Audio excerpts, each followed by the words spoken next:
Now, here's your hosts, the League Dad, Kevin, Mitchell, and Alistair. Welcome to the All In Podcast. I'm joined by Kevin and Alistair, and I'm Mitchell, and we're going to be doing a patch 13.7 rundown. Let's just get right into it. So this is not the MSI patch, but I think it's the one right before it. So let's take a look here. We got Alistair. He's getting buffed. 3 base armor increase, 44 to 47, and a base health increase of 15. He's actually been receiving a string of buffs. I think this is his third buff just this year. What are your quick thoughts on Alistair? Do you think he'll still play? I mean, this buff itself, not much, but he's gotten a lot of buffs, as you mentioned. I think he'll probably have a niche if you are an Alistar player. But he's always been the kind of character where when you're not an Alistar player, it shows. So I don't think he's going to be like pick ban. Yeah. I mean, maybe we'll see some core JJ Alistar in summer, but aside from that, I mean, the champ just kind of sucks. You kind of just lose lane at level 1 and hope they mess up. Yeah, I definitely see it as like a counter pick into like just another melee support. Like I don't know if we do see Tristan or Rel, like the Golden Guardians, if that ever becomes meta, I could see Alistair coming back. Also, if Sivers ever becomes meta for some reason, like maybe Alistair comes in there. But otherwise, yeah, the level 1 is really hard to deal with. But I mean, he's gotten so many buffs, it's kind of crazy. Annie getting nerfed again. E cooldown going up by 2 seconds, and the shield value going down by 20 at max rank. So mostly a support nerf, but this champion has been terrorizing pro play. What are you guys' thoughts on Annie and these nerfs? She's Giga strong. It's necessary. She literally can just win games by herself, and she's relatively safe by her. Like it's not easy to gank her when she has her stun up. She can like mitigate a lot of the gank pressure. The shield being the target's a little interesting. I agree. This might be a little bit more support related, but it's a big hit across the board. It's necessary. She's still probably playable. I think the cooldown just needs to be longer at level 1, honestly. And I think the thing that people really underestimate, especially as support, is getting her stun like for free when she spawns is so broken. Yeah. You just can't play the game. That's the part that I would just like to see reverted, and I think the champ would be fine potentially. But just like having that for free and not ever having to stack it, she could literally just sit there and have permanent lane pressure, and there's nothing you can do about it because her stun outranges most spells in bot lane. Yeah, and her auto attack range is one of the longest in the game. So I mean, not so much for support, maybe I don't know, but definitely for mid lane, it is very oppressive. Her level 1, starting with a stun and having one of the longest auto ranges. Also the E, I mean, it's actually just like kind of crazy that it procs like spell effects too. So like you build Rylai's or Liandry's or Grievous Wounds, like your E is just procking it for free sometimes. Like very, very no brain, very easy. So support Annie. Oh, also proc Shurelius too for support Annie. So she is definitely eating good. Could use some nerfs. I think she's still going to be probably like perma prioed in MSI if she stays in this form. I do think the stun passive should stay. Maybe unlock it at level 3 or something when you have all spells unlocked or something. But I think it feels really good. I think it was just stupid to sit in the pool, hit EW like twice and leave. So I think it was a good change for her quality of life, but it is too strong level 1. Yeah, Actually, they should just increase the amount of spells it is, because like, in my opinion, 4 is way too low. Maybe. Yeah. I don't know. I don't see her enough to know. I would definitely say that doing all the changes at once, the E changes and the stun changes, and like overall, I think they buffed the crap out of Tibbers at the same time. That was probably the problem, doing it all at once. But I mean, I think there's merit to maybe keeping some things here and there. But let's move on from Annie, broken champion, to another broken champion, Azir. They're saying to please max W now. But there's a lot of changes here. I'm not going to go too deep into them, but essentially they're making his Q a lot worse. Lower stab range by 55, by 45, and then an increased mana cost. And then the W Arise is getting an increase in damage, it looks like. Hard to say. and yeah, just overall recommending to max W first. It's kind of interesting what they're doing. They made so many Azir changes, trying to kick him out of pro play, trying to kick him out of just like super early prio blind pick stuff. But I don't know. What are your guys' thoughts on this champion? I think we were still seeing Azir on 13.5 in a very nerf state. So yeah. With his Sundis change, which makes it more viable for you to just put that thing up all the time. It has a lower cooldown, but it's weaker in its short timing. I think that it made him easier to play. And they are also raising the duration. Interesting. Yep, pretty big I buff. think the Q nerf was a long time coming. In the past, all the toxic forms of Azir in my mind were always the ones where the Q just comes over and beats the crap out of you, and it's Yep. super safe and unanswerable because he could just dash away with his Q as well. So I think this is necessary. Mana cost especially, that's a huge hit later on. You used to max Q first. Please don't max it first. It looks like they're trying to force. Some pros might not read patch notes. We'll see. But I'm okay with a world where Azir is W maxing and like that's his power level because it's a lot more interactive. I actually think these are really smart changes. His Q is the main reason why he's so dominant in pro play is because he's a scaling champ who has permalane prio, who can just poke you to all hell. So I think this is a good step in making it so he's not just perma trash in solo queue because he's perma broken and competitive. Hopefully that's the case, and hopefully they can continue this trend. I don't actually know where they would go next if they do, but I do think it's a good start and I like it. Will he see play at MSI, like a high amount of play? Because right now the mid lane meta is very diverse. You can see a lot of different picks out there. And I mean, honestly, there's a lot of like LeBlancs and Aries running around too. So it is a bit scary for Azir to exist. But do you think we'll see him at MSI? I think it's a counter to Victor, maybe. They might just like handshake Victor Azir. I Yeah. definitely don't think he'd be a prio pick, but I do think I'd be surprised if we don't see him at least once. Yeah, I think we'll see him a little bit here and there, especially because there's so many games played at MSI. With enough mid bans, yeah, we'll see him as like string 2, I think. Yeah. Okay. Yeah, because I also don't think Victor's very good. So I mean, that just trade back and forth is probably just not going to happen right now. But yeah, interesting what they're doing with Azir. It's been a lot of changes this year for him. Graves is getting some buffs. Critical Strike on his passive is getting a buffed interaction, and his R cooldown is getting lowered by 20 seconds. I'll start as a resident Graves former one trick who just play the crap out of him to like plat 1 or something. These changes are, I don't know, they're like kind of like whatever. I feel like the R cooldown for 20 seconds is kind of nice, especially for jungle. Sometimes the pacing is you're just fighting all the time, and having 20 seconds on R can be a big difference, especially in solo queue.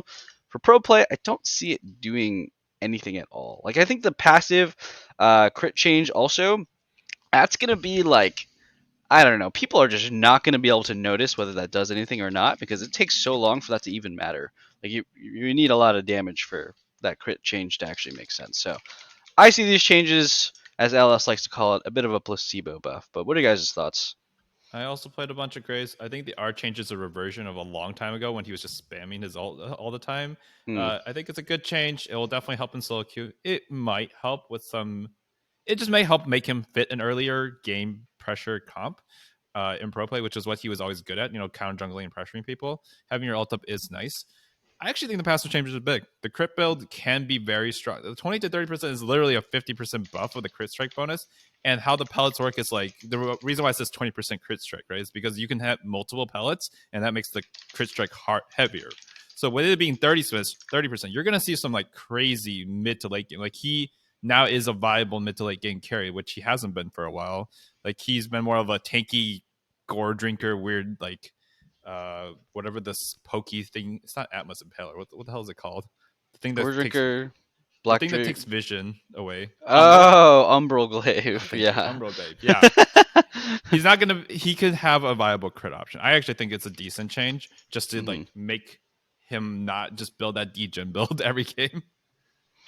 Yeah, I mean, as long as we're taking away this super annoying, stupid ass bruiser, no counterplay, one shots you 3,500 HP build that does true damage to because he has lethality and Black Cleaver, I'm happy. I won't be as happy getting one shot by him, but at least he won't be unkillable as fast.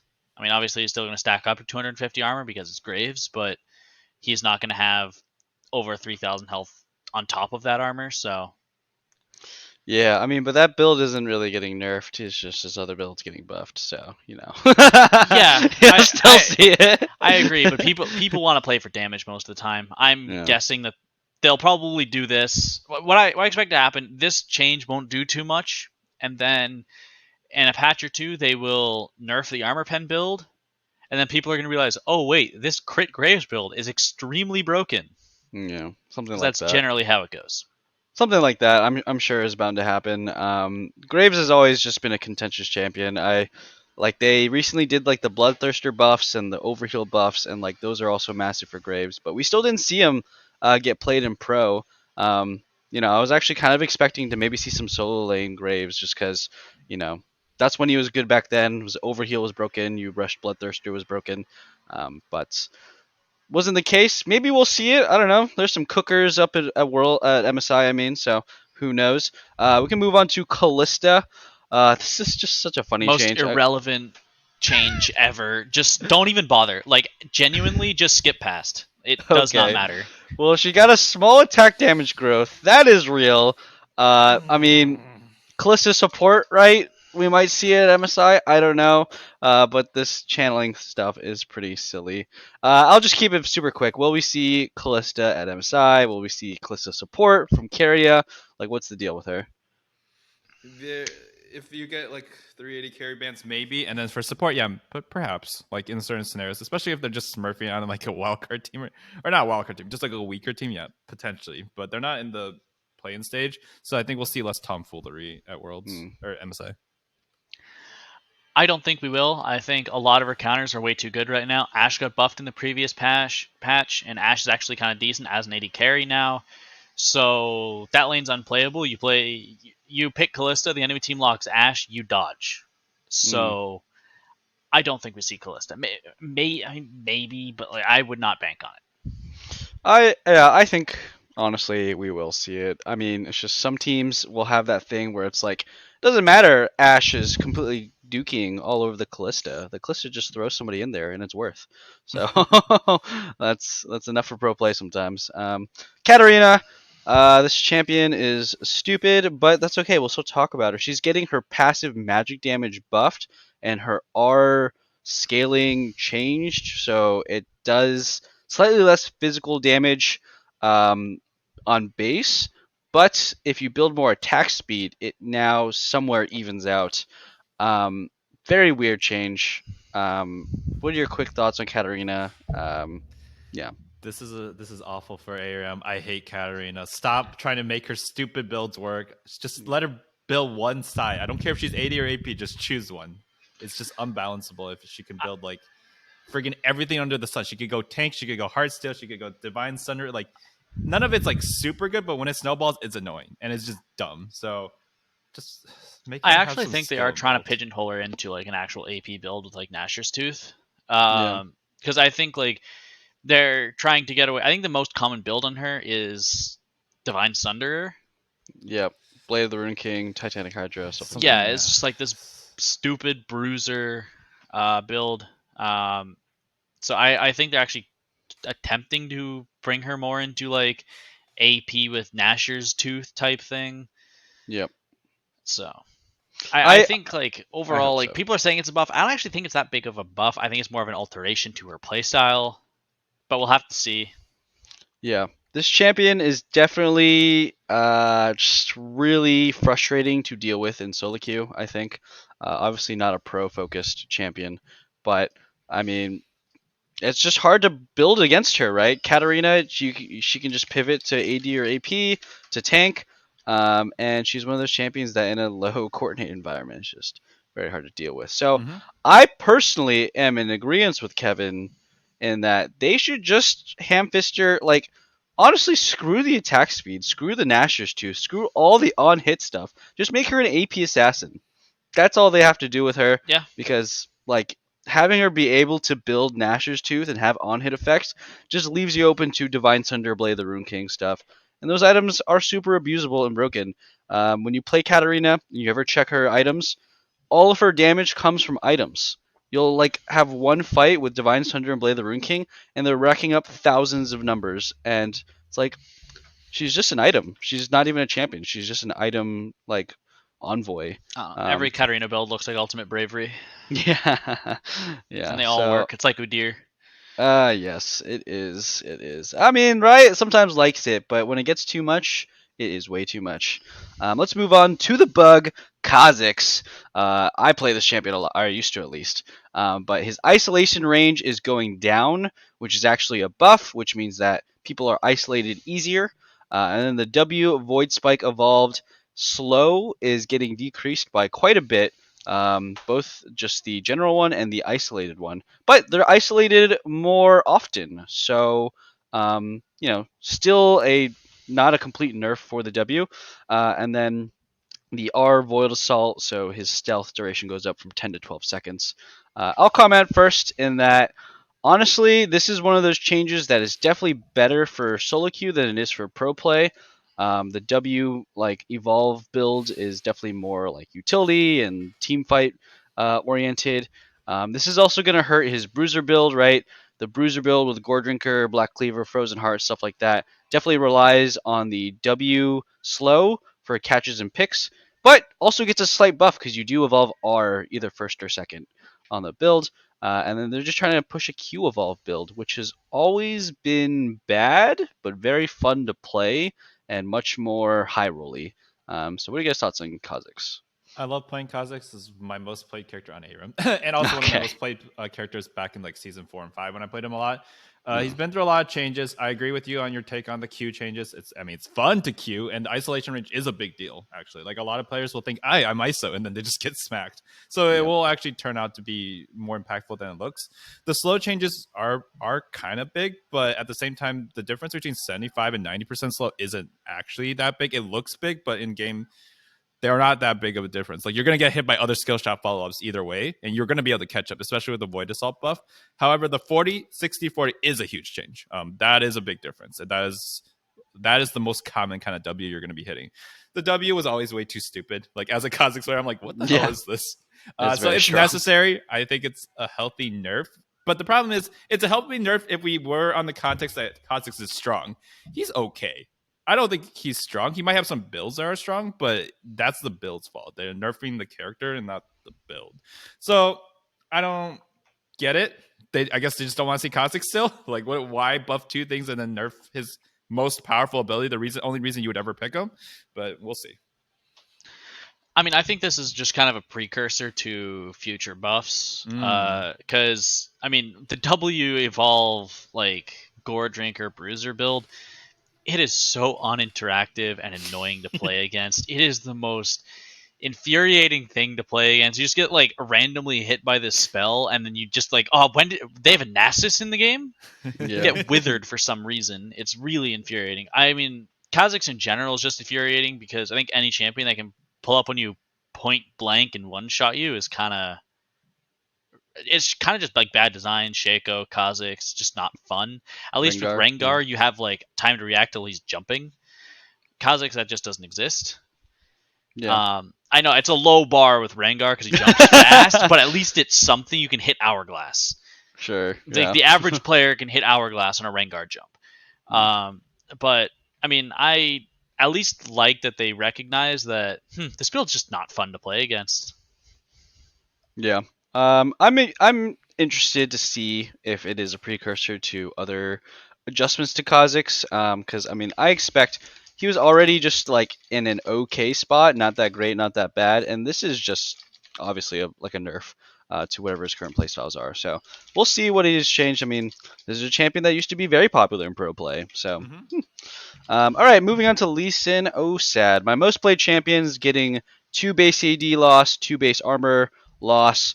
We're still going to see him at MSI. He's still going to be, I think, high prio for the players that are really good at him. But, I mean, yeah, it's going to hurt him a little bit, this change.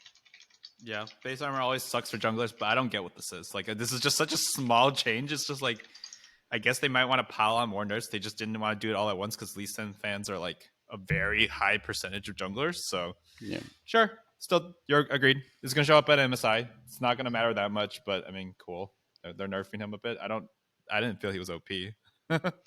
He did hit a 50% win rate in solo queue, which usually means Lee Sin is a little too strong, but I mean, his recent buffs weren't even that big. So I do think it's just more of a meta shift that reason he got a 50% win rate in solo queue, but Mhm. because usually he sits at like 47, 48. Yeah. I think it's that in the matchups he has to play in solo queue. But yeah, either way, it's fine. It's not huge either way. Yeah.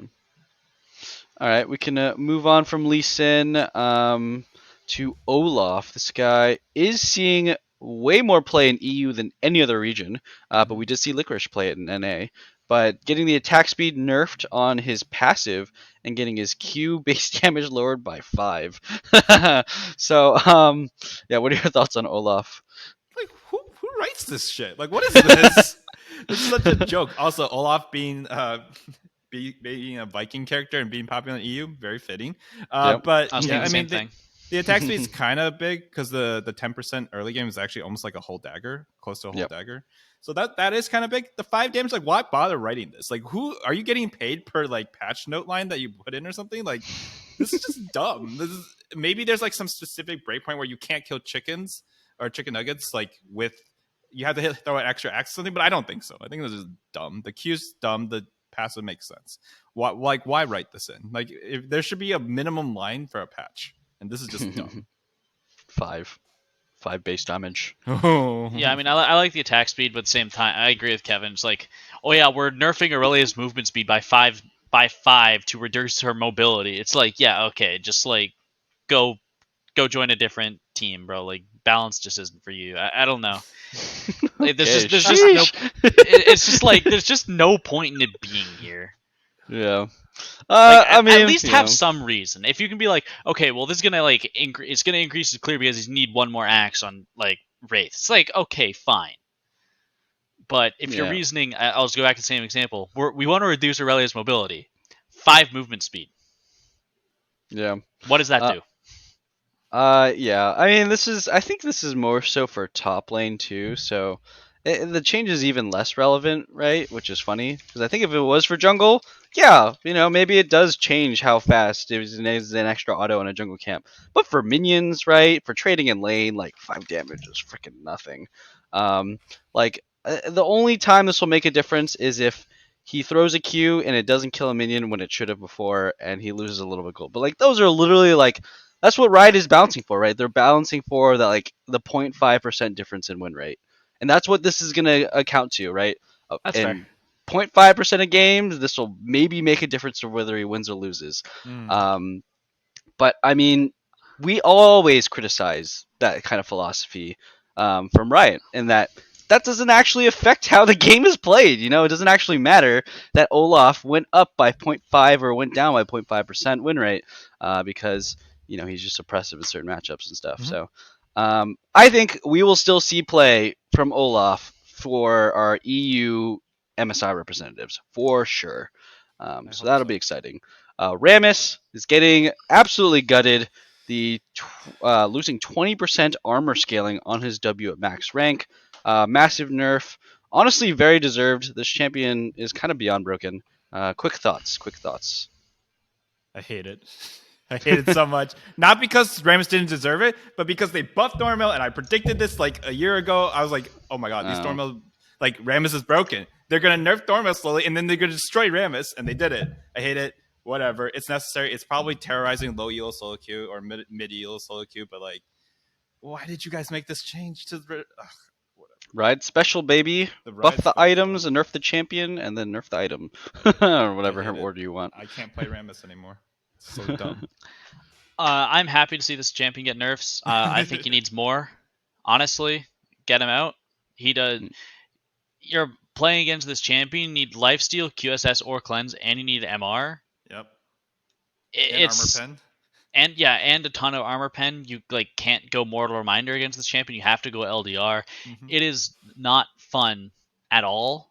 and it's not interactive, especially with his new ultimate. He just jumps on you. There's nothing you can do about it. And you're just really hoping that your support picked a real champion instead of just picking Xerath for some reason.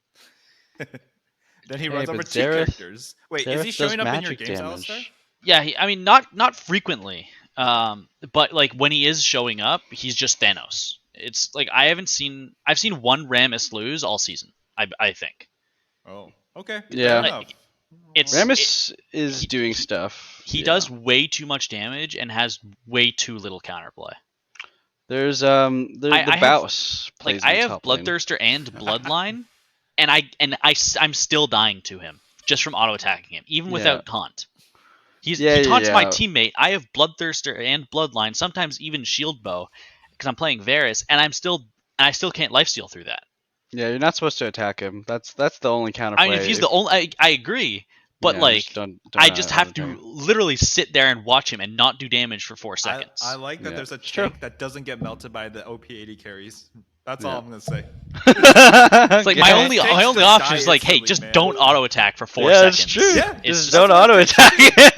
I think he you should kills be able to you. do that without killing you. That's true, but I think there should be tanks that actually create space for X amount of time. That should Yeah, just be I'm a fine thing. with creating space, but like if I'm actively killing myself when I have 35% lifesteal and LDR and I still can't burn through him at all, like I just can't do damage to him and I'm killing myself, there's just a problem. That is true. My That is true. role is dedicated, like the main strength of my role is killing tanks. It is what I'm Yeah. supposed to do. When I'm playing Vayne and I am still dying to Rammus, there is a problem. Yeah, don't play Vayne either, bro. See, it's just ADC problems complaining about ADC things. Whatever, man. No, I'm kidding. I'm kidding. I just want to say there is a funny thing that the Baus does. He picks Rammus in top lane. He proxies the first wave, almost always dies, and he starts cloth armor.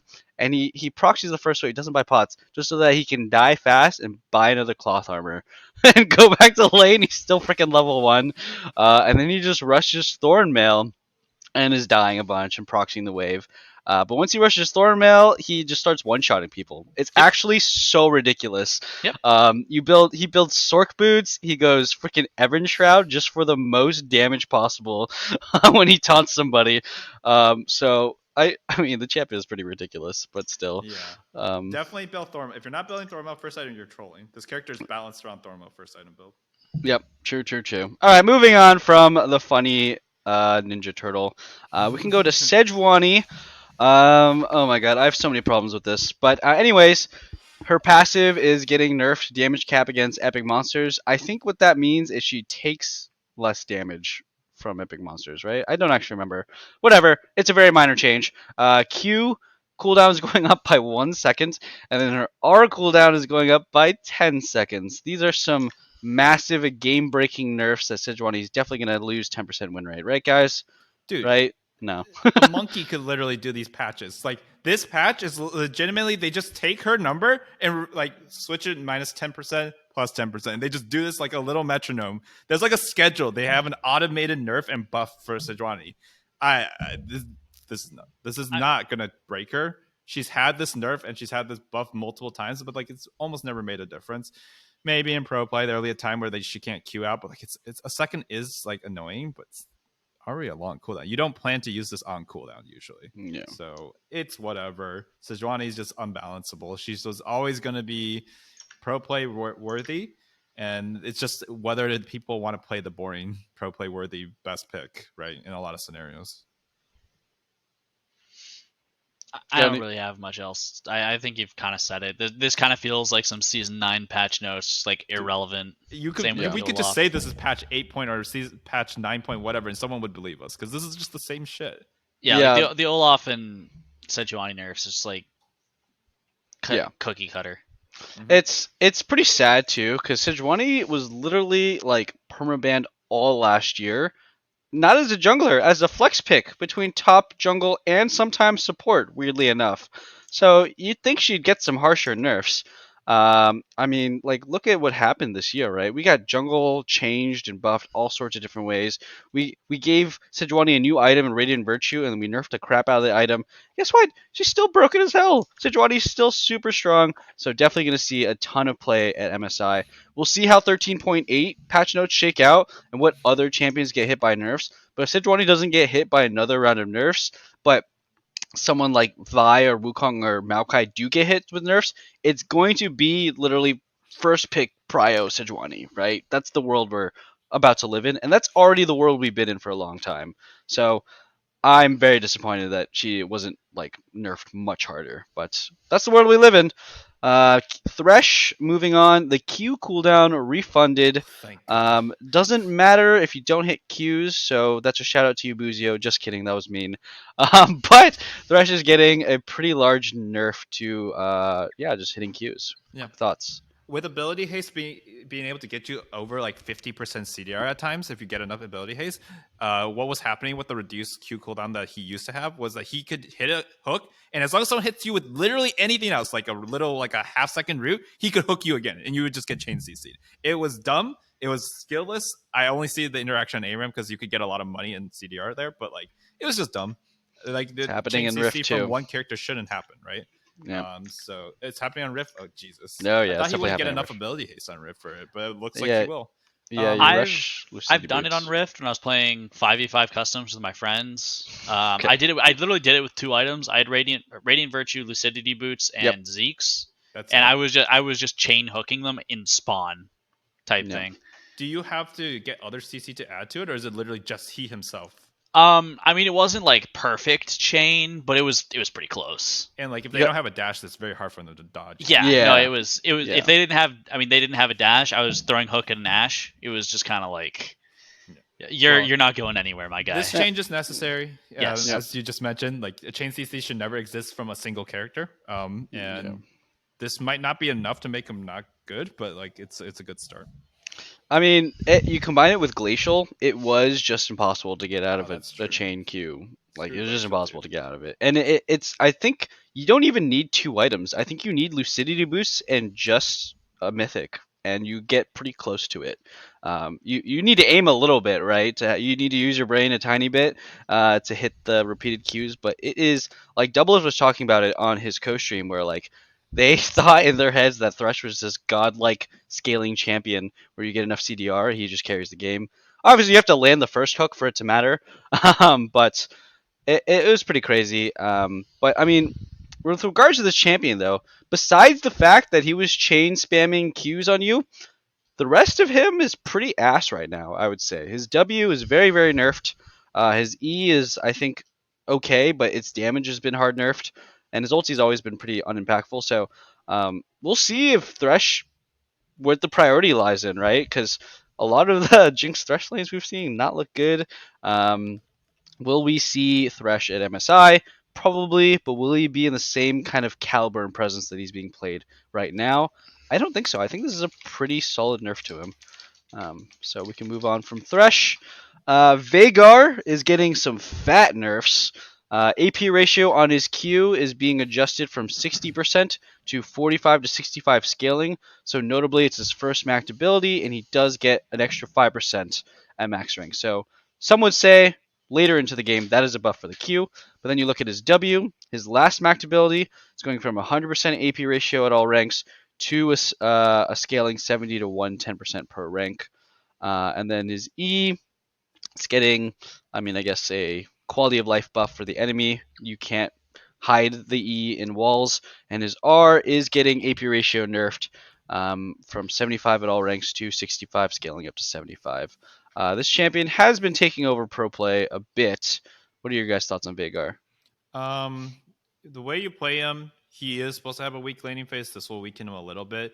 The Q is not as big of a deal because you max it first. W is kind of a big deal because I think sometimes it's max last actually because it just had such a good ratio, right? Anything that buffs his ratios even a little bit though, it has an outsized effect compared to a regular AP character because he can just have legitimately double the AP of an average AP carry, right? At late game. So it makes him stronger late game. Primordial Burst is probably the change that like is scary the most because it means that he loses his kill threat in lane a lot. Like that ability is really strong. He loses a lot of his kill threat. So it's better for his late game objectively, but like it will hurt his early game, and I think that's a good balance change because he was just too strong. The E sneaky stun thing, it was dumb that he could hide it before, so that will make one tricks a little less strong compared to an average Veigar player. So that's the Riot special, right?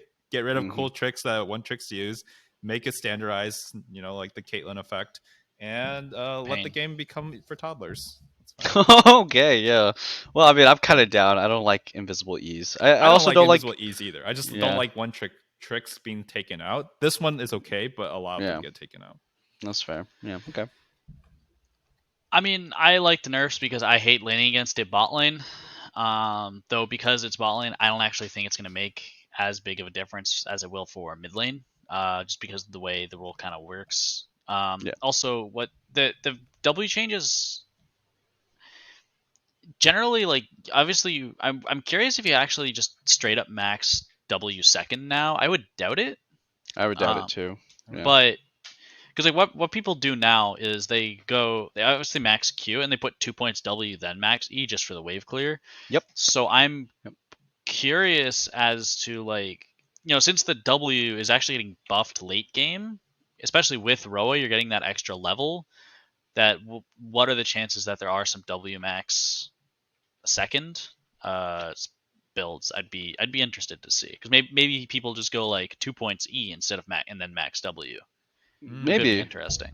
Yeah, I think it's possible because you max E for the cooldown and for the stun duration, right? But we do live in a world where tenacity has been heavily nerfed, especially for stacking tenacity different sources. So it could be possible. I also think that you might just need to put more points in W to clear waves, because I know that there are certain breakpoints for Veigar where you WQ and you instantly clear the backline. Or there were even scenarios where you just W the back line and then the casters die with just a single W. So, like, having points in E might not matter if you're stuck in lane clearing the wave. So for tempo reasons, for moving around, for overall just like easier laning, yeah, you might want to put some points in W. But that is just like a large nerf, right? If this nerf causes him to not max E anymore, and start to max W, I mean, I think that's just a huge nerf to the character. So these are very, very strong nerfs. I mean, it's a kind of a dumb champion, but it's also sad that he got these range buffs and he's suffering in other ways to compensate for the range buffs.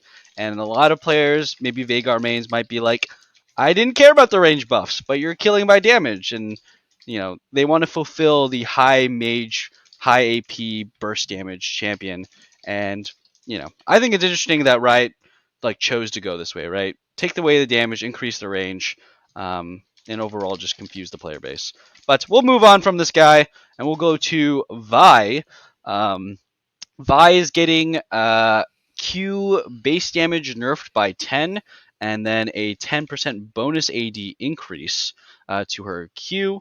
Obviously, this compounds to double the effect when you have a fully charged Q, and then her E is getting pretty much the same change.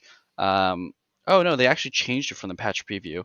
So it's 5 less early on her E, and then 25 less at max rank E. You do max E second, so interesting. And then you get a 10% increase AD ratio and 10% increase AP ratio. I'll go first. I do play jungle a lot, have played a good amount of Vi. This is actually quite a sizable nerf to her damage. So just some quick math. You need 100 bonus AD to break even on the Q damage, and you need a lot more AD to break even on the E damage. It's like, I think 250 AD you need to break even on her E. So most Vi builds, you do not reach 100 AD, just period at all. Most Vi builds are Divine Sunder into full tank, or Radiant Virtue Black Cleaver into full tank. So this is just a straight up nerf to her damage overall. But personally, I don't think it's going to do anything to get her out of pro play. But what are you guys' thoughts on Vi? I think that Vi is actually a threshold character. And by that I mean she doesn't usually overkill. She does her full shit and she barely kills characters if she's just dueling. This will be relatively significant, especially the E as it's her second max. Like that thing is just getting hit pretty hard. The Q is not that big of a hit. Like, yeah, you won't get all the way there, but you're just like minus like 5-10 damage, whatever. Like it's not too big of a deal. So I think it's a decent nerf. I think Riot is trying to nerf the characters that we see a bunch, but they can't go too far because teams will be very upset that they're going to MSI with like all the characters they've spammed just being nerfed. Like that'd be really dumb, right? So I get why they have to do this like weird halfway nerf. This is a bigger nerf than the one that Sejuani got though. So did I need it? Maybe. I like Vi the most of all the boring repeated junglers. I think she's the one that has the most risk involved, and she is oppressive. But if she played poorly like Clid did, it's totally counterplayable too. So I think this is a fine nerf. She deserved it, but I think the other ones deserved it more. So I hope the other ones have a bigger one. Yeah. I think okay. Most of the Vi's I see in my games are just going like Eclipse Black Cleaver. Oh, interesting. Okay. So I actually think these are interesting changes. It'll definitely help with the early one-shotting with the Vault Breaker nerfs, because you max that first, I would assume, right? Yep, you For max ganks. Q and then E. Yep. So, I mean, the nerf to that, and the nerfs overall would be probably push her back towards like a standard like Black Cleaver Radiant Virtue.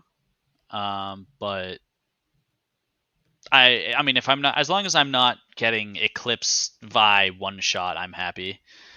Well, these changes do push that build harder because she's actually going to be. Oh yeah, the ratio went up. Yeah, the ratio went up. So the Eclipse Black Cleaver build that I've actually never seen before, but I can imagine what it does, is it's probably pretty sizably buffed actually, because once you break over like maybe 150 AD, her Q starts to do quite a bit more damage.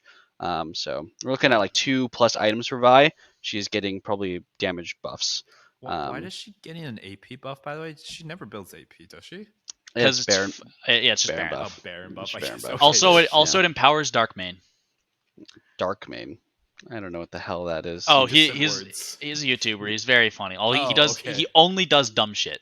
Okay, I see. AP Volibear, like full AP Volibear, AP Ah, Ezreal. He's the Hey. reason I see those builds. Okay. Okay, well, AP Ezreal, I mean, alright, you just mentioned it, right? AP mid Ezreal, you max W, you hit that thing, you use E in there. Oh my god, it chunks. It is such a fun build. You guys have to try it. You go, you can either go first strike, or you go barrier. It's so stupid. Alright. Anyways, I also still think with Vi, the QSS Flash should be brought back. I know that's controversial, but I mean, if you look at like Malphite, that's twice as much counterplay as or half the counterplay Malphite has, because his counterplay is just Flash. So yeah. even if you don't make it, so it's like you can QSS and then just use any movement, because they can just QSS Gale Force. But like even if you just lock it to QSS Flash, that's at least something. Yeah, could be interesting. I feel like Riot will never go back on that because I agree, yeah, because it's a skill-based interaction. Riot doesn't like that. Sure. I As think we've it's learned. necessary for pro play. If that interaction would make sense for pro play, for solo queue or whatever, I don't think it would be necessary. So because for pro play, they can actually like punish Vi or the Vi, or they can follow the Vi engage correctly. Yeah, but they don't want it for pro. Like they don't want that interaction to exist in pro play though. 'cause Like they they would don't do it want too Uzi to be consistently. able to do that. Yeah, like 0 reaction time QSS E Lee Sin kick. Yeah. I don't know. Yeah, I don't know why. Those are some of the most insane clips when you see like Uzi doing that is the craziest thing. Yeah, I didn't It even know is. you It could is. do it until I saw it, and I was like, "What the hell?" Yeah, I didn't either until I saw And then- Uzi and do then it they on take Lee it Sin out, so kick. they're Yeah. like, "Wow, pro players are just worse these days, I guess. They can't even do it anymore." Also because you can't QSS Thresh Hook anymore. Or Gnarl. Oh, I didn't know that. Wait, Yeah, why? it's Those are stuns. because Wait, what do you mean? so it's because they're Thresh Hook? knockups first. So you can't use your QSS at all. Your QSS gets grayed out during a knockup. So you can't. So you can like QSS the last like quarter of it, because that's when it's actually just a stun. So I think it's really the same for broken. Alistair. It's the same for Alistair Q and Gragas E, I believe too. Yep, and Yeah. Nautilus Ult post level Yeah. 11. Yeah. Like yeah. you can can cleanse it cleanse, but you still. can't Okay, you can okay. cleanse to get out of it.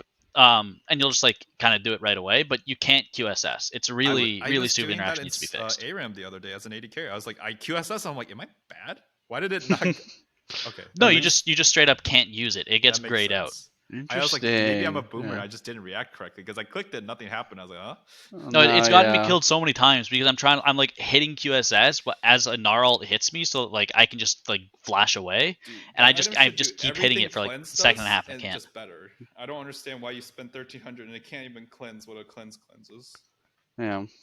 That's okay. That is we're going very off topic, boys. Right, But true. well for this section on Vi, I think that she's still going to see a lot of MSI play.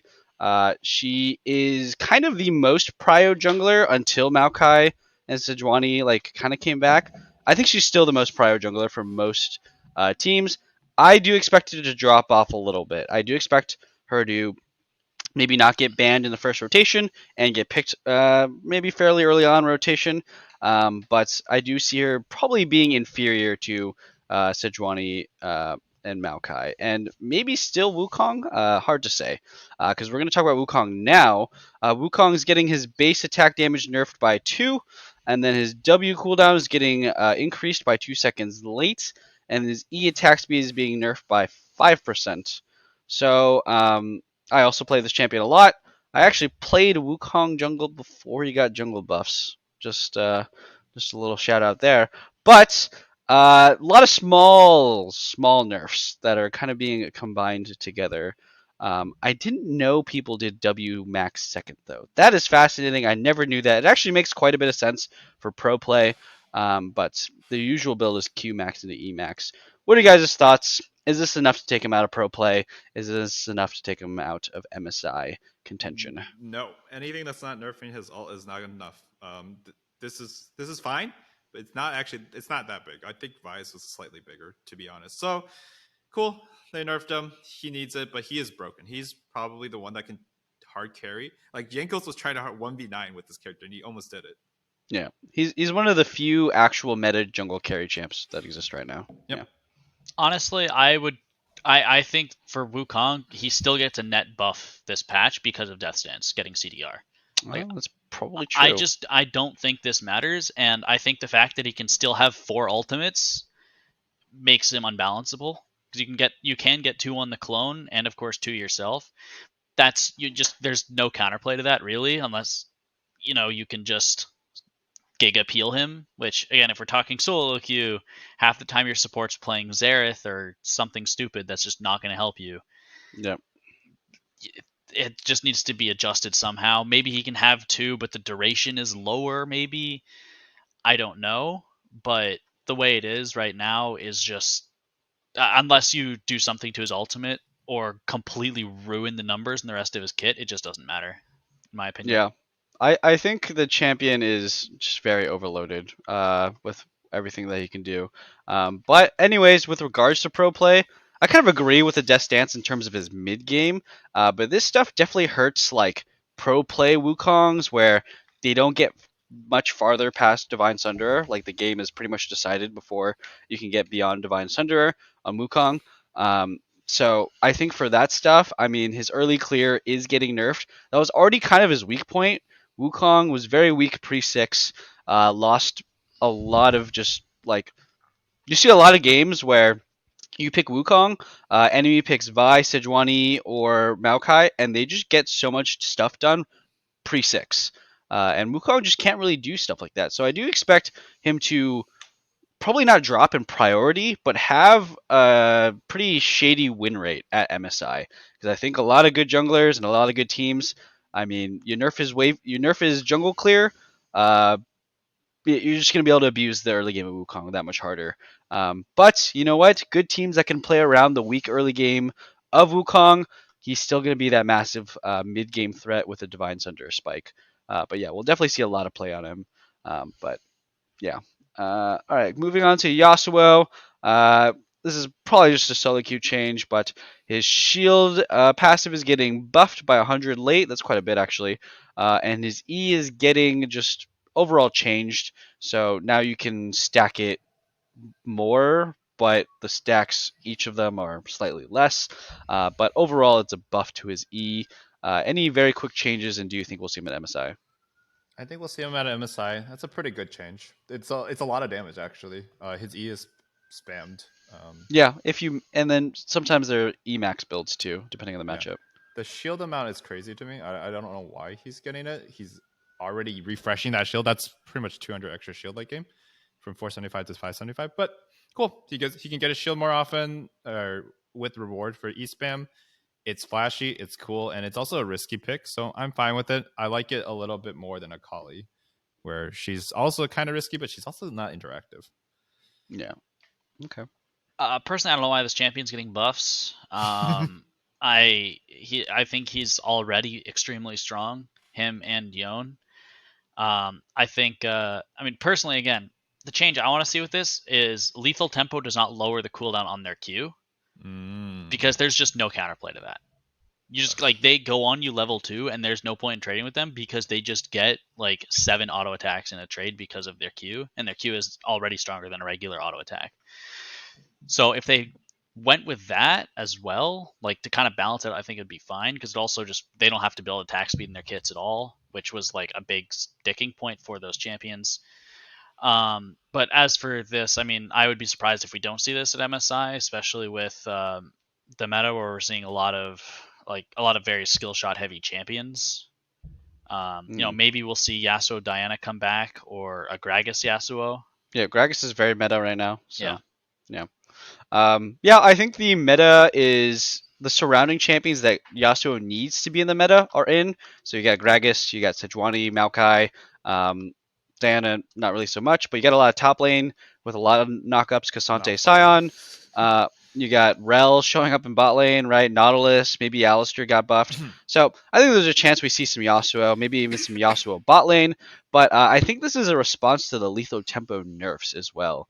Like what I think Freak said this, where they nerfed a while back. They nerfed like kill experience, and then they buffed a bunch of assassins like LeBlanc and stuff randomly, right? So those are like a response because they're pretty much balancing based off win rates, right? So Yasuo got a win rate decrease because of the lethal tempo nerfs, so now they're giving him a buff to compensate for that. So I mean, it's kind of silly, but whatever. All right, Zeri. All right, let's talk about Zeri. So she's getting 15 health growth lost, which is actually fairly substantial. And then her passive to steal shields is losing 15% of effectiveness, and her R bonus AD ratio is going from 100 to 85, so 15% decrease in her bonus AD ratio. What are your thoughts on Zeri and her presence in MSI? She's still going to be present. Health growth is a big nerf, actually. That one's the biggest of the three. The ult is almost no change. Like, it's 15% of your bonus AD. Like, it's not that much. And then later on, it's not an important source of damage anyways. Living Battery, I don't think it's a change almost. Like, she's always taking the shield so quickly anyways. Like, yeah, it does 15% less, so maybe you won't survive in a burst situation, but she's actually one of the queens of, like, surviving bursts. So this is barely a change, even though it looks like a big number difference in my mind. The health growth is a big change, so maybe she can't be blinded as much, but I still feel like she's going to be very high presence because it's Zeri, guys. I agree. 165 HP is very noticeable. She'll still be very tanky because of Shield Bow's mythic passive, and obviously all the shields, Bloodthirster, Shield Bow, and the shields she steals. But I think, again, the main reason why this champion's unbalanceable is another unbalanceable champion known as Yuumi. Because you're playing that champion with Yuumi, it's a completely you're not playing the same champion as if you're even playing with like Lulu. Again, just remove Yuumi. I know it's like off topic, but I'll take every chance I can get to remove Yuumi. She's broken right now with Lulu. Like, that's what she's played because Yumi's not enabled with the. Well, I guess for pro play, for solo queue, Zeri Yuumi is still a big problem. Yeah. Oh, is it? Jesus. Yeah, Even yeah. after the Yuumi nerfs.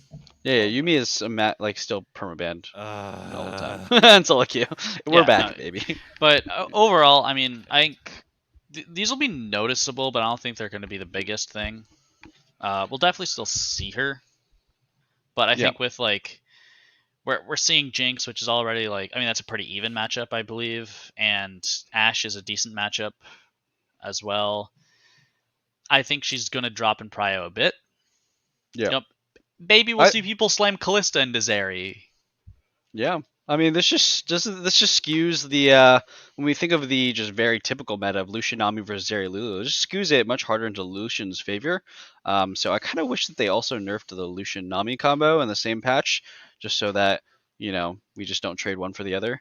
I'm so tired of Lucian, bro. And we just I would just love it if we just didn't have any 4 of those champions at MSI, right? No more Lucian Nami, no more Zeri Lulu, right? Let's just stick with the new stuff that we're playing, right? I love Aphelios. I'm down with that. I'm down with the Draven. I'm down with, I don't know, I guess Jinx, Varus. Ashe. Yeah, sure, whatever. I'm tired of Varus personally. I am tired of Varus, but it's not as bad as It's not Nami, Lucian Zeri. Nami, and it's not Zeri Lulu. So Yes. So I think this champion is definitely going to see a ton of play at MSI. Ton of bans, right? If Ruler makes it to MSI, banned. Berserker makes it to MSI, and he gets pinched in his pool. He'll like, yep, I can still play Zeri. Hey, you ban my Varus, you ban my Draven, I'll play Zeri. Berserker if he makes, Prince if he makes it, he's gonna play Zeri.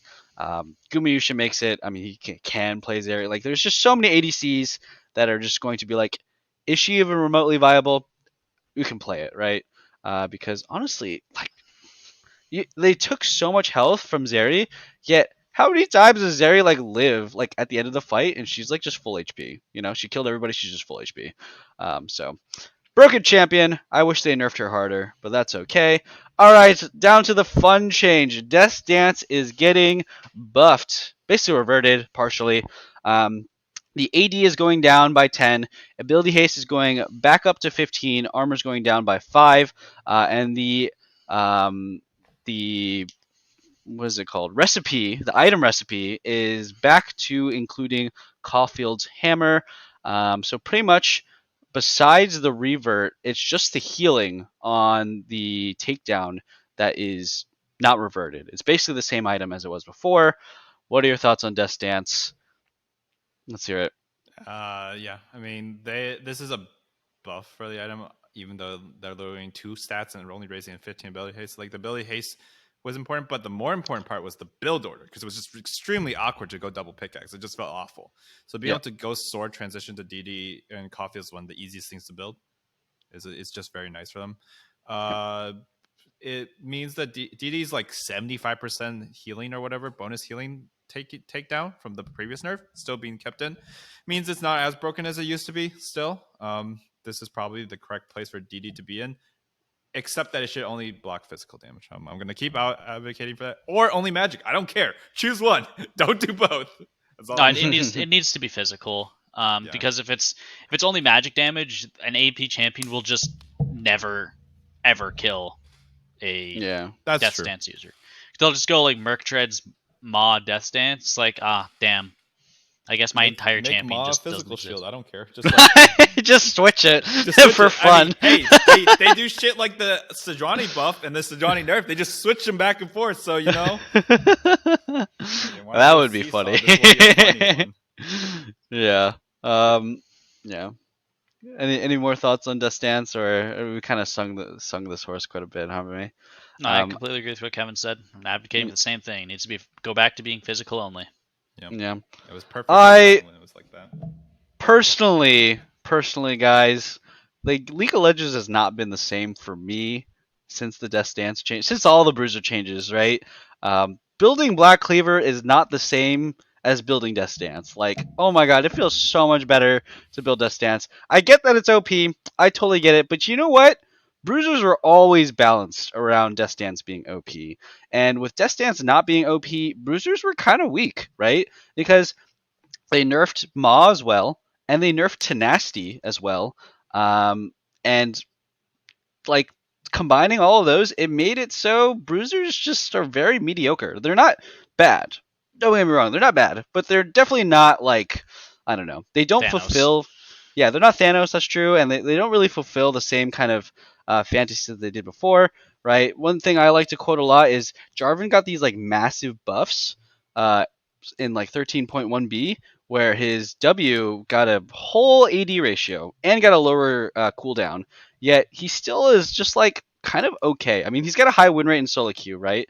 But he didn't feel that much stronger. And that's because when you build Death Dance second, right, you don't have any ability haste. You can't build ability haste on your Ma either. So you're going all these different items for Jarvan, and it's like, yeah, they're nerfing Lee Sin, right? But then you put this item back. Okay, now the 2-item combo of Gore Drinker, Death Dance is going to be pretty freaking strong again. Same thing with Wukong, right? They nerfed him in this patch, but this is arguably just a bigger buff for his mid game and especially for solo queue.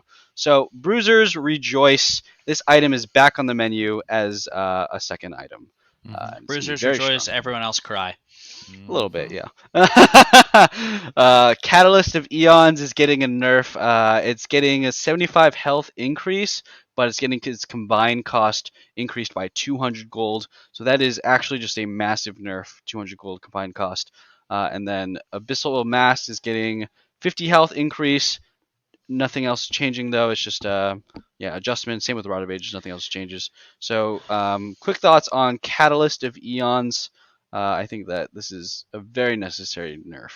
Very necessary. Abyssal Mass just can't catch a break. They keep trying to make this thing usable.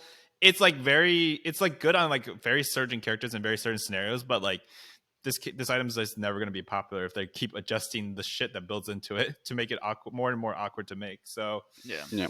Just build Or Force Abyssal of Nature.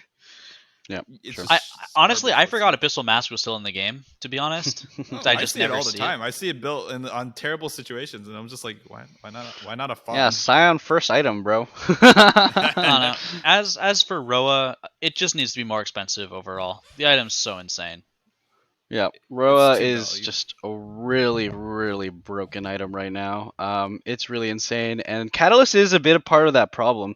It being 1100 gold when Lost Chapter is more 1300. expensive, it was like such a game-breaking thing where all these mages coming out the woodwork just being like, why would I build Ludens when I can build a Catalyst? It's so much easier to build and it's cheaper, right? Mhm. So I think this is the right way to nerf it for now. We'll see what the repercussions of nerfing this stuff is, but I mean, this stuff goes super unnoticed, right? How your early laning phase snowballs into having a good buy, into getting an early enough Rod of Ages is a really big deal. Like we could see it that this change causes Rod of Ages to get built like a full minute or two later, which completely changes how a lot of champions exist in the game. So I think this is a pretty big nerf to Rod of Ages, and an unfortunate nerf for Abyssal Mask. All right, finally, we got Grievous changes. Shields, if you deal Grievous wounds damage to a shielded target, it now will deal the Grievous wounds effect on it. Pretty honestly impactful, massive change. It would have been bigger last year when enchanters were the most meta thing, but still very impactful now. I don't know. What you guys want to have any quick thoughts on this change? It's necessary. I believe it used to do this, and they changed the interaction, and then now they're changing it back. But I might be misremembering. So yeah, Okay. necessary. I don't know why I never didn't do it currently. It was very dumb. Shields were too strong. They've Yep. been too strong for a very long time, as anyone who's played bot lane can tell you, or played against the tank. I mean, Yep. I think this is a bigger nerf to Zeri than the direct buffs or direct nerfs. That's all I Okay. really have to Oh, say. that's true. She's shielded Yeah. a lot of the time. Yeah, that's true. Yeah. Also, fair to note, I forgot to mention this about Zeri too, but she also got in the previous patch. She got Lethal Tempo, Bloodline, and Bloodthirster, and Navori nerfed. So Zeri is sitting at like what 8 nerfs now, 8, 9 nerfs and in she between will 2 be patches, played, and she will and win she will be MSI. played. Yeah, isn't that insane?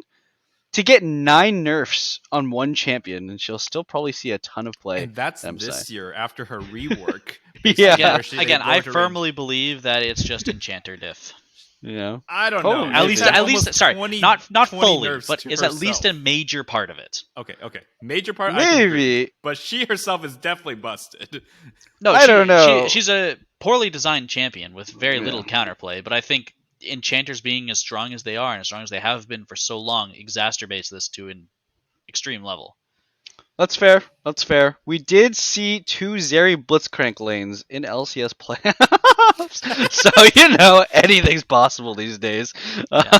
Like, I think supports are broken, sure. We can agree on that. Enchanters are broken, but they don't, like, they can still pair with everything else in the game, right? They just, Zeri specifically is broken, so it amplifies how stupid this interaction is. Yeah, Yes. it is. It is. Yeah, Zeri needs a rework again or something. I don't know. Champ's too Oh. broken. But anyways, that's it for the normal changes. I do want to talk about ARAM changes. We got 2 ARAM players in the house. So, they're finally doing what I've been wanting Riot to do since they introduced percent damage adjustments to ARAM, and that's going into a champion's kit and nerfing directly the things that were problematic. So, what they did here is they nerfed the Karthus passive duration from 7 to 5 seconds. That's big. They nerfed the Scion passive lifesteal he gets by half, 100% to 50%. That's honestly pretty big. And they nerfed the Veigar stun cage by 3 seconds. So I just want to say that I also followed this guy named SpiderAxe on Twitter, and he's the one who did these ARAM changes. And he says that they are able to make changes to a champion directly and just have it only affect a certain game mode. And it used to not be like that, which means like they have like let's say like Karthus, right? They have a version of they have Karthus. He just exists, right, with all of his abilities and stuff. But then when you load into ARAM, you get all these like changes that get added to Karthus. So since it works like that, and from what I understand, it has worked that like that for a while.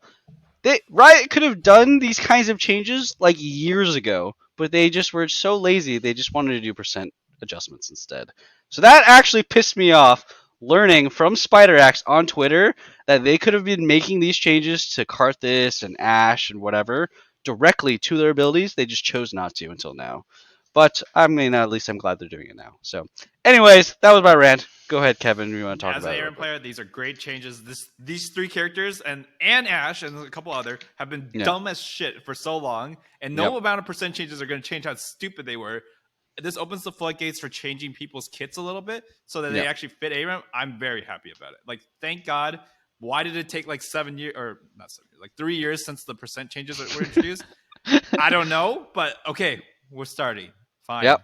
We finally started doing it. Thank God. Yeah, and then like as soon as I saw these, I have so many suggestions for it. So obviously Ashe, the W adjustment, don't be from like 20 to 3 second scaling. Like that's just so random, right? Just make it a very chill, like I don't know, 13 and 9, whatever numbers you want. Make it like normal, right? And just have not Ashe take and deal 20% adjusted damage. Like that's just ridiculous, right?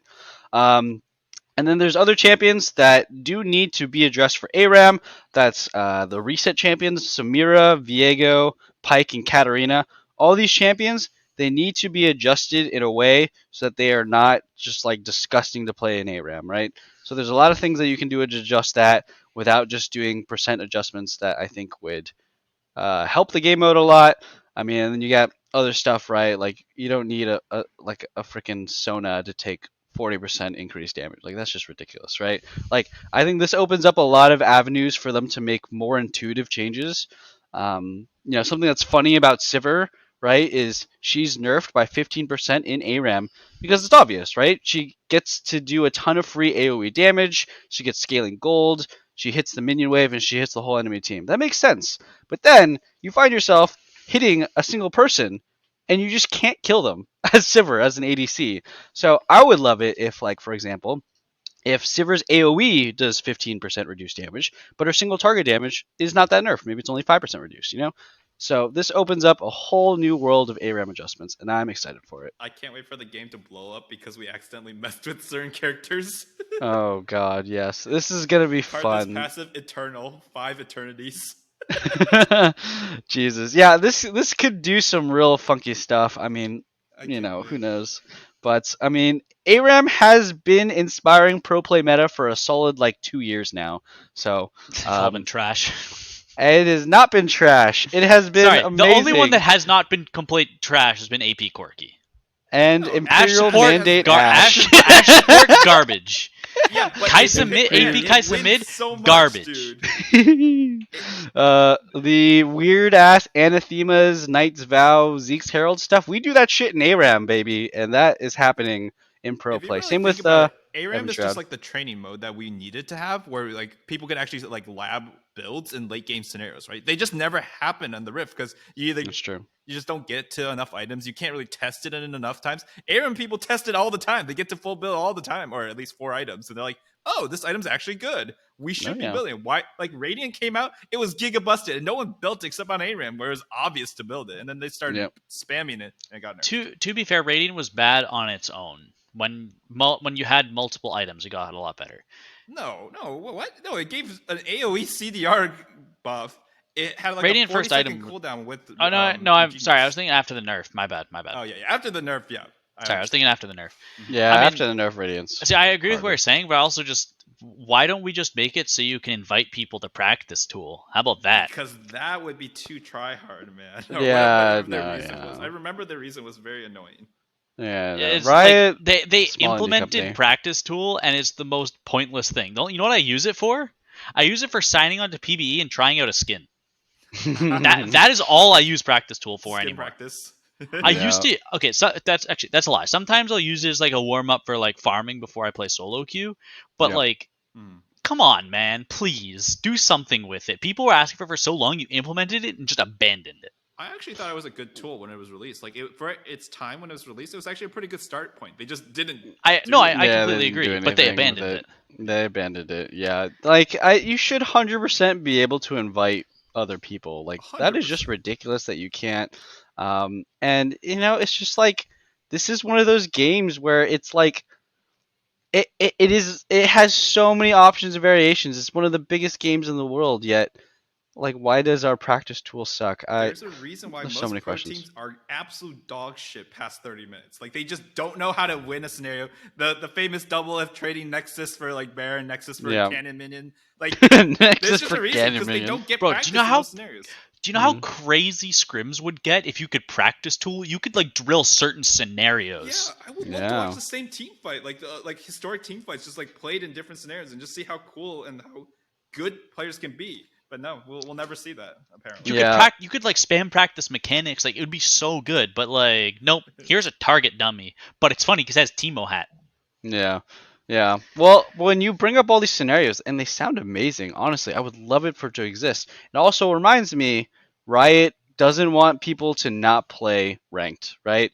If you can spend hours in practice tool with your buddies practicing these crazy late game scenarios with these crazy late game builds, you just see a lot less people playing ranked, right? It's why they'll never make an accelerated game mode permanent. Okay, how many League of Legends players have 9 other friends they can just spam practice Tool games with? It's not even 9 of the Consistent. friends, right? But like, a couple of people jump into a practice tool. That's a couple people just not playing ranked all at the same All time. I'm saying, if they make these changes to practice Tool, Licorice wins Worlds.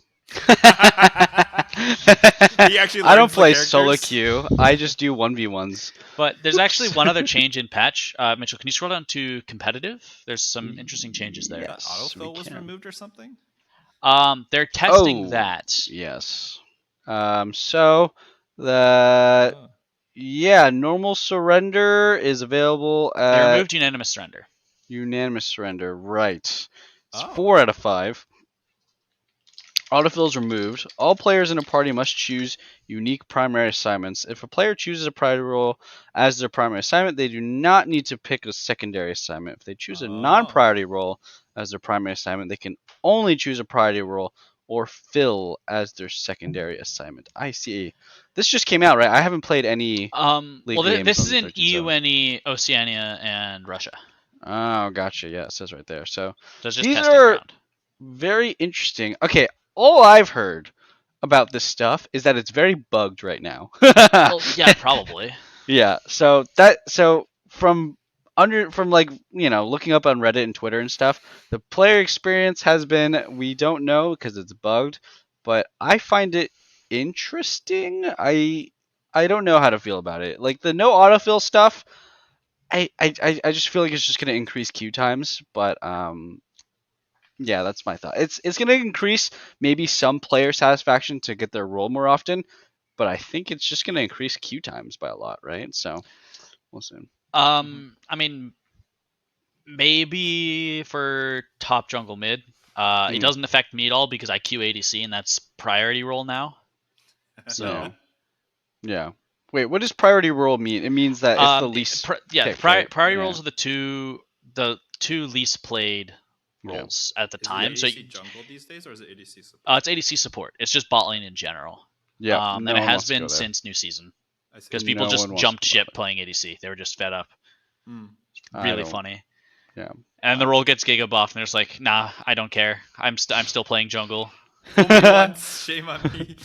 Yeah, no, it's that I've actually talked to so many AD carry mains. It's like, yeah, just like I'm done with this role. I'm going to play jungle now with the, Yep. like Pokemon and stuff, and they just never came back. Yeah. Honestly, Alistair, you could maybe actually, reach high elo if you just play jungle. That's true. Hey man, I'm 400 LP right now. Hey, that's pretty good. 400 LP is pretty good. ADC is a broken roll. That's what that means. Just kidding. They also patched something. I don't know if it was in the notes, but now you can see people's ranks on different modes. Like when you scroll over their Oh. name in the friends, it'll be like on ranked solo duo, and then like TFT or whatever rank or stuff like that. So Interesting. that's cool. Also, That they is made cool. I think the dumbest change they made, like even worse than like the Olaf Q change, is they changed the colors for like away and like online, and the colors are just terrible now.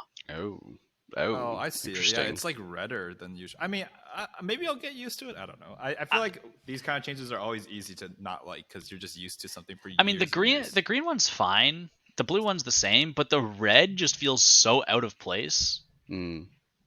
Yeah. It is more obvious than before. Yeah, I saw it and then like it was glaringly red. This is Yeah. some peak patch note discussion. I'm loving it. It also But- it also moves the letters. Like if you click from online to away, I swear, like actually like adjust the letters upright. But I don't know. That's just like a small gripe I have. I why change it, bro? It was already good. That's honestly hilarious. I think this is the mind of the average League of Legends player, right? So I dig it. I'm down with it. Honestly, weird patch, guys. If we're being real, I think we can overall summarize this patch as an attempt to disrupt the pro meta.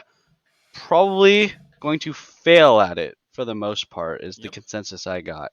Mhm. Yeah. So. Let's wrap things up. Any final thoughts? Any things that, what do you want to see in 13.8? How do you feel about this patch? Make it quick, and then we can end the episode. The direction's nerfs. fine. They need to do bigger nerfs earlier on so that they don't screw up the MSI patch or in the Worlds patch. So yeah, the direction's fine. They just can't do more because if they do more, they ruin professional play. I want Varus nerfs. Varus nerfs. I want Varus nerfs. I want the Lucian passive interaction just removed and his ult removed and his power budget spread out because he is so uninteractive. I want would him to rather get play 50 against laning raids, against too. Draven than Lucian. It's just not fun. Like, he just Yes. hits ult and guns you down from full HP. It's like, I damn. agree. Sorry for Just breathing, remove bro. the ulti. I agree. Just remove his ulti. He has no R button. Unbinded when you lock in Lucian. Just kidding. Yeah, I'm down for those as well. I also think that, you know what, I agree with you, Kevin. It would massively disrupt the MSI Pro meta if they nerfed too many pro champions. I don't care. For my viewing experience, I am so over the same 4 junglers being played every game and the same 4 bot laners played every game. That's 8 champions. 8 champions that have been the same since last year. I don't want to see them anymore at all, even if it makes pro players sad. But that's just how it is. Otherwise, I think we're excited for MSI, though. We're excited to talk about patch 13.8. And yeah, so thanks for having us. That's going to do it here at the All In Podcast. Try not to be too toxic. And we'll see you on the next episode. Peace.